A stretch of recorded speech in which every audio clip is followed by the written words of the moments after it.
Hi guys, welcome to current affairs फंडा।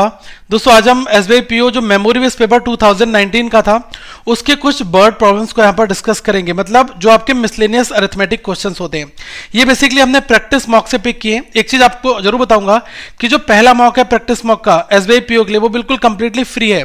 आप उसको बनाएं, अगर आपने बना लिया तो अपना स्कोर कमेंट में जरूर शेयर करें, अगर नहीं बनाया है तो आप जाकर उसको जरूर बनाएं। यहाँ पर जो क्वेश्चन है वो हम रैंडम डिस्कस करेंगे। मतलब एक आपका बोट एंड स्ट्रीम का है, एक ट्रेन टाइम स्पीड डिस्टेंस का है, एक आपका टाइम एंड वर्क है, एक आपका मेंसुरेशन है और एक आपका प्रॉफिट एंड लॉस का क्वेश्चन है। सब हिंदी इंग्लिश में आपको दिया गया है। तो पहला क्वेश्चन ये रहा। एक बार टाइम लगाओ और इस क्वेश्चन को खुद से सेल्फ सॉल्व करो और बताओ कि आपने कितने टाइम में इस क्वेश्चन को सॉल्व कर लिया। वीडियो को पॉज करके खुद से बनाओ। मैं यहां पर आपको इसकी अप्रोच बता रहा हूं। The ratio of speed of the boat in still water to the speed of the current is 8:5। if the ratio of the time taken by boat to travel d kilometer downstream to the time taken by the boat to travel d-200, ये दोनों distance है, ये d kilometre है और ये d-200 kilometre है। ठीक है, 200 किलोमीटर। एक अप स्ट्रीम में है, एक डाउन स्ट्रीम में है। ये आपको दिया है कि टाइम का रेशियो कितना है, 1:1। ठीक है, यहां पर लिखा है कि if the ratio of the time taken, मतलब 1:1 है, दैट मीन्स डायरेक्टली हम इसको इक्वेट कर देंगे। हमें यहां पर क्या चीज मेजर करनी है हमें दोस्तों। अब आप सिंपल सी बात समझे, ये फॉर्मूला आपका क्या होता है, स्पीड बराबर डिस्टेंस डिवाइड बाई टाइम। ठीक है, तो अगर हम टाइम निकालेंगे तो क्या आ जाएगा, डिस्टेंस डिवाइड बाई स्पीड।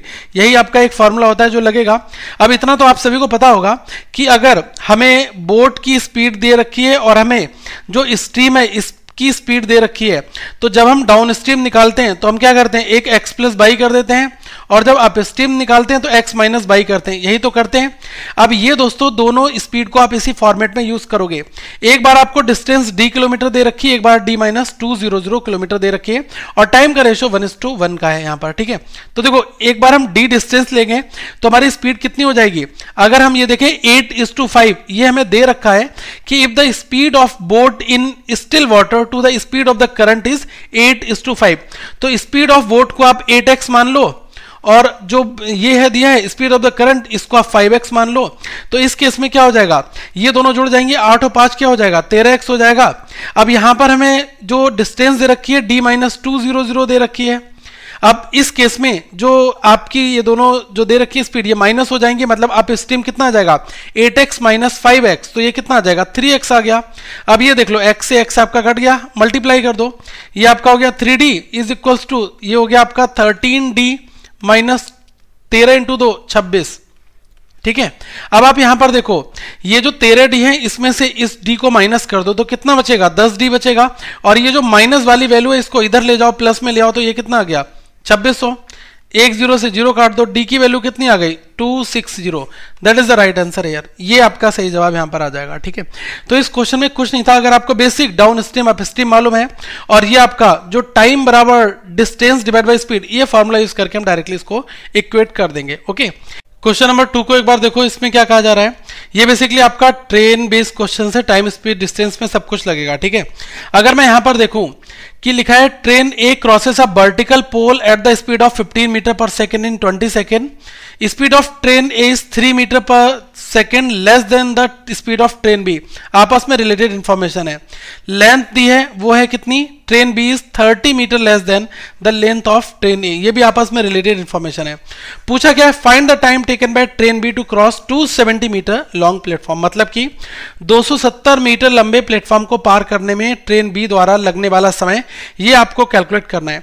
इस क्वेश्चन में दोस्तों आपको दिया गया है, सब कुछ तो दिया है यार। यहां पर ये कहा गया है कि जो ट्रेन ए है ये 20 सेकंड में 15 मीटर पर सेकंड की स्पीड से एक पोल को पार करती है।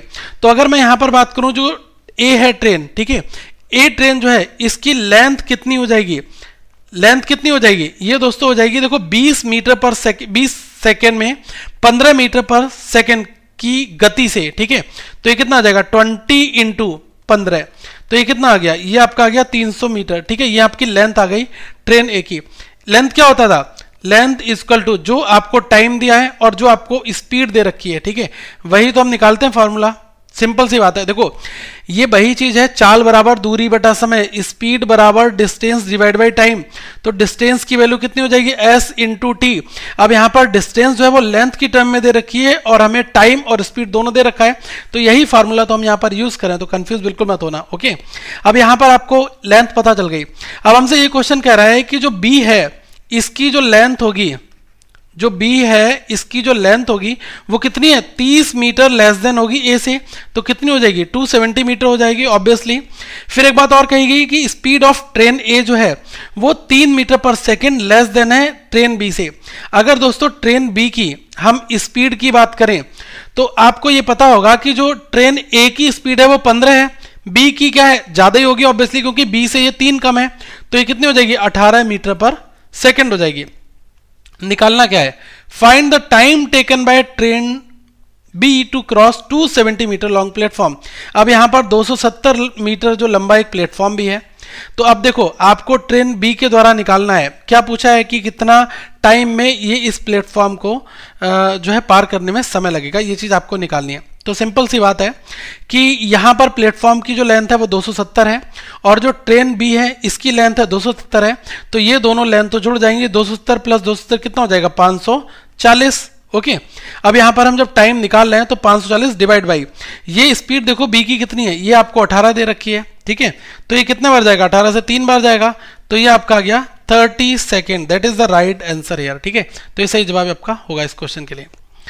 एक बार इस क्वेश्चन को एक बार बनाओ, देखो इसमें क्या कहा गया है, इसमें कहा गया है कि 25 men can complete a piece of work in 12 days, 16 men started working and after X days 6 more men joined the work such that the remaining work is completed in 10 days, find the value of X। मतलब 25 लोग जो हैं, 25 पुरुष, यहाँ पर man power ध्यान रखो कि 25 पुरुष हैं, वो 12 दिनों में एक काम को पूरा कर सकते हैं। फिर यहां पर क्वेश्चन कह रहा है कि 16 जो व्यक्ति हैं इन्होंने काम करना शुरू किया और x दिनों तक इन्होंने काम किया, इसके बाद में 6 लोग और आ गए। तो पहले आप ये समझो कि जो यहां पर 16 व्यक्ति हैं इन्होंने x डेज तक काम किया, तो कितना काम करेंगे, 16 इंटू एक्स करेंगे, इसके बाद क्या हो गया, 6 लोग और आ गए, तो 16 प्लस 6 कितने हो गए, अब हो गए लोग 22 लोग, ठीक है। तो ये कहा गया है कि जब 6 लोग और आ गए तो ऑब्वियसली काम तो जल्दी निपट जाएगा। फिर ये कहा गया कि जो बचा हुआ शेष काम है वो 10 दिनों में पूरा हो गया, ठीक है। अब ये देख लो कि 6 लोग और ऐड हो गए, तो 16 प्लस 6 लोग हो गए 22 लोग। अब ये काम कितने दिनों में खत्म हो गया, ये काम हो गया 10 दिनों में खत्म, ठीक है। आपसे एक्स की वैल्यू पूछी गई है। आप सभी को ये पता होगा कि m1d1 is equals to m2d2, मतलब हम ये कह सकते हैं कि जो man into days is equals to man into days. Man का मतलब यहाँ पर मैन से नहीं है, इसमें सब कुछ हो सकते हैं, मैन वुमेन चिल्ड्रन एवरीथिंग हो सकती है, यहाँ पर हम केवल वर्क फोर्स की बात कर रहे हैं, ठीक है। तो आप क्लियरली ये समझो कि जो 25 मैन है वो 12 दिनों तक काम कर रहे हैं, तो इसका मतलब 25 इंटू 12 है, ठीक है। और ये वाली चीज अभी मैंने आपको बताई कि 16 लोगों ने काम करना शुरू किया, तो x दिन तक तो 16 लोगों ने काम किया, इसके बाद में फिर क्या हुआ, 6 लोग और आ गए, तो 16 और 6 22 लोग हो गए, फिर क्या काम हो गया, 10 दिनों में पूरा हो गया, तो 22 इंटू 10, ठीक है। इसको इक्वेट कर दो। अब यहां से x की वैल्यू निकालनी है, ये कितना आ जाएगा, ये आपका आ गया 300, ये कितना आ गया 16x, ये कितना आ गया 220, इस 220 को इधर भेज दो, कितना बचेगा 80 बचेगा, 16x की वैल्यू 16 से काट दो, ये कितना आ गया 5, ये x की वैल्यू आपकी आ गई। यही आपसे क्वेश्चन निकालने को बोल रहा है, ठीक है। तो ये क्वेश्चन बिल्कुल सिंपल है। अब यहाँ पर इस क्वेश्चन को देखो, ये आपका मेंसुरेशन का क्वेश्चन है। देखो मेंसुरेशन के क्वेश्चन में सबसे जो ज्यादा मैटर करता है वो क्या करता है कि आपको कितने फॉर्मूले आते हैं, ठीक है। अब आप इस क्वेश्चन को जो आपके IBPS PO SBI PO pre वगैरह में आते हैं, ये दोस्तों फॉर्मूले ओरिएंटेड क्वेश्चन ही आते हैं। यहां पर कहा गया है cost of cultivating the circular field C at 10 rupees per metre square is 3465। मतलब ये क्वेश्चन हमसे कह रहा है कि 10 रुपए प्रति मीटर वर्ग की दर से गोलाकार क्षेत्र C को जोतने की जो लागत है वो इतनी है। फिर कहा गया है side of the square field S is equal to the diameter of the circular field C।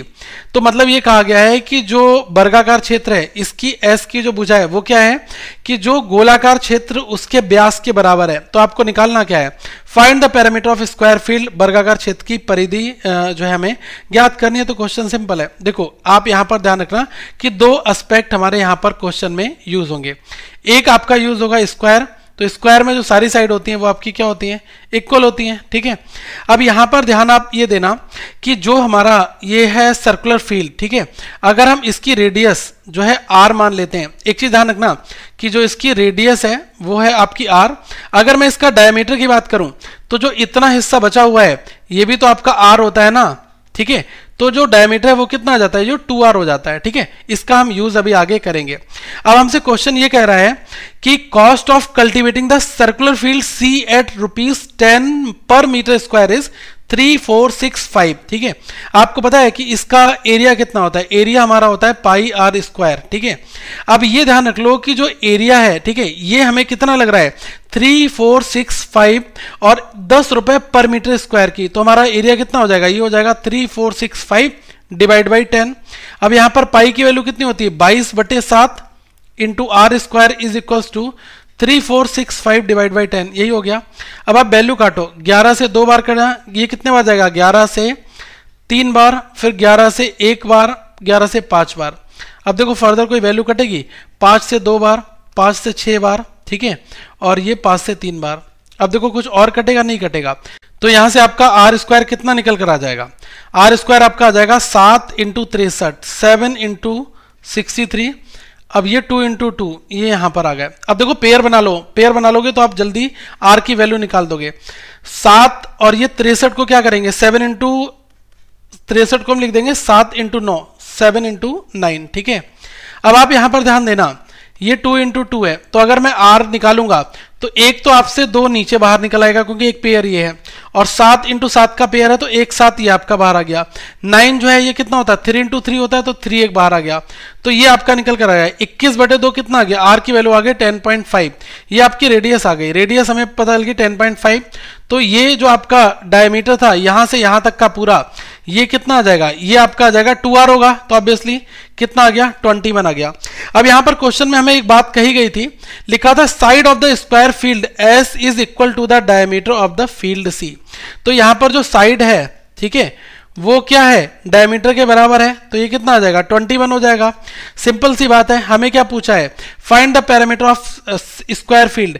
देखो पैरामीटर का मतलब ये भी साइड S, ये भी S, ये भी S, ये भी S, तो ये जो पैरामीटर है वो कितना हो जाएगा 4 इंटू S हो जाएगा, 4 इंटू साइड, तो कितना हो जाएगा 4 इंटू 21 कितना हो गया 84।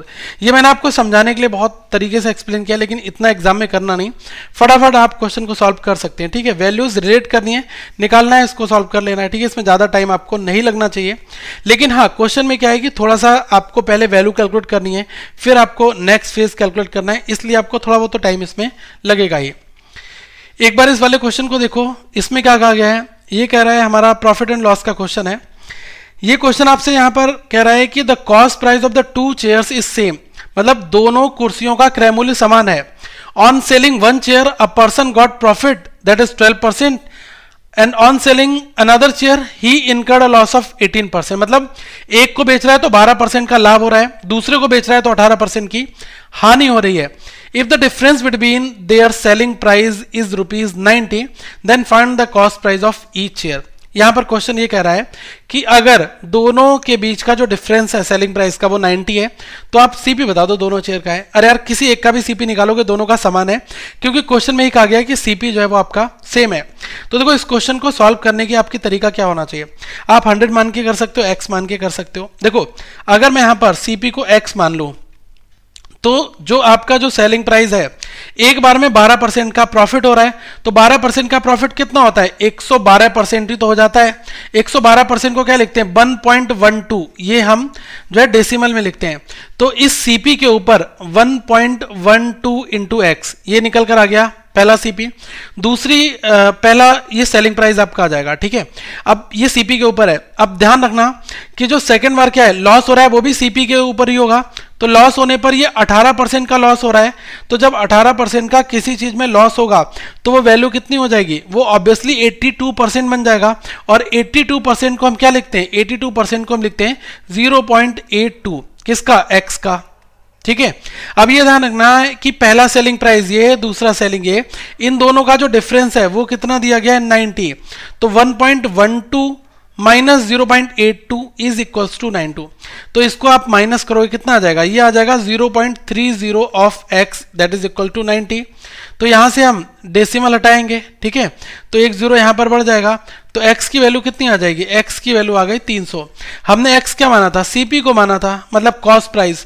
तो यही पूछा गया कि प्रत्येक कुर्सी का मूल्य कितना होगा, क्रय मूल्य, तो क्रय मूल्य कितना होगा 300 होगा, ठीक है, दोनों कुर्सी होगा 300 होगा। तो राइट आंसर क्या हो गया 300 आपका यहां पर हो जाएगा, ठीक है। तो ये दोस्तों कुछ क्वेश्चन है। अब देखो क्या है कि इसमें बहुत ज्यादा टाइम तो नहीं लगेगा पेपर में, लेकिन इतने हलवा भी नहीं आएंगे कि एक लाइन दे रखी है आप उसको डायरेक्टली सॉल्व कर लो। थोड़ा बहुत बेसिक अंडरस्टैंडिंग, बेसिक अप्रोच आपको पेपर में लगानी पड़ेगी, फिर आप इस तरीके के क्वेश्चंस को बना पाएंगे। मेरा यही मानना है कि आप ज्यादा से ज्यादा फोकस करना पेपर में जो आपके अदर टाइप के क्वेश्चंस होते हैं, लाइक अगर मैं आपको बता दूं क्वाड्रेटिक इक्वेशन, नंबर सीरीज, आपका सिंप्लीफिकेशन अप्रोक्सीमेशन हो गया, या फिर हम डीआई हो गई, इनमें क्या है कि 5 नंबर बल्क में एक बार आपको मिलते हैं, ठीक है। एक एक क्वेश्चन बनाओगे तब यहां पर आप 5 नंबर गिन करोगे, वहां पर डायरेक्टली 5 नंबर मिलेगा। तो ये फंडा भी आपका बहुत ज्यादा उपयोगी दोस्तों होता है, ठीक है। आगे फिर हम अगले सेशन में मिलेंगे, लेकिन हाँ ये जो 2 फ्री टेस्ट है, एक एसबीआई पीओ 2019 पेपर के ऊपर मेमोरी बेस है और ये फ्री है, तो आप इन दोनों को बनाओ और मैं कोशिश करूंगा ज्यादा से ज्यादा आपको अरिथमेटिक की प्रॉब्लम्स इन दोनों सेट के करवा दूं, ठीक है।